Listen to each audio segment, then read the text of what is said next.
mentioned earlier. So, and also we work with them how to design credible data collection method and how to communicate. So we believe that credibility starts when marketing ends.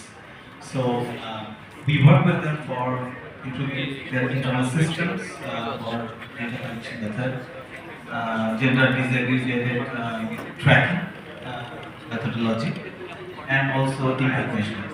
So we sort of work with them, we handhold them towards this journey, how to kind of starting from curating data, collecting data, curating it, and publish it as human stories. So in this entire 3-4 stages of this process, we work with them and kind of we sort of have follow-ups. I mean, how they are doing in this storytelling methods. So in Bangladesh, we have started very recently, but elsewhere like Cambodia, Philippines, Indonesia, and some other countries that we work closely with this grassroots organization and make them sort of visible in the market in terms of all the stakeholders they are working with and also in front of the regulatory environment. So yeah, in a nutshell, thank you. So much valuable insights you have shared, and from you, I would like to go to Farnapa. When you were working and developing ESG commitment in your organization, definitely there are lots of challenges you are facing. So how you are handling those success and setbacks through your ESG policy and work? Thank you for the question, Abba. So one is the challenges. Of course, there are many challenges.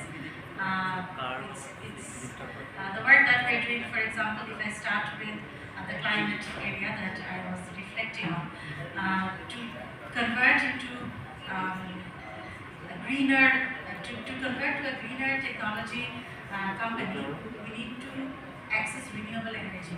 But currently, there is no policy that allows private sector to access renewable energy at large scale and take it to their different consumption points to the grid.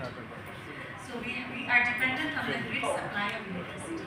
So for that we are working, we have been working over the last 2 years with USA, and then we work with several other partners like H&M who all have the same ambition to convert to renewables, but we cannot do it because of the policy gap.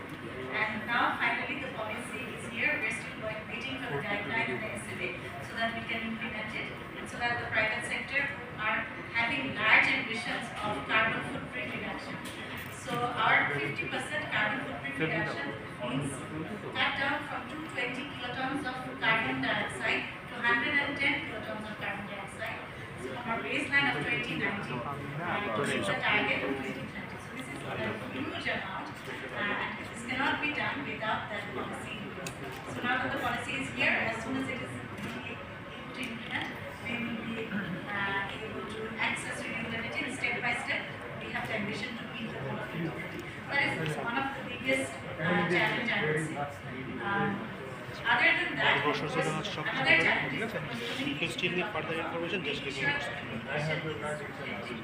reflected before that one of the formal challenges of communicating about sustainability is sustainability reporting.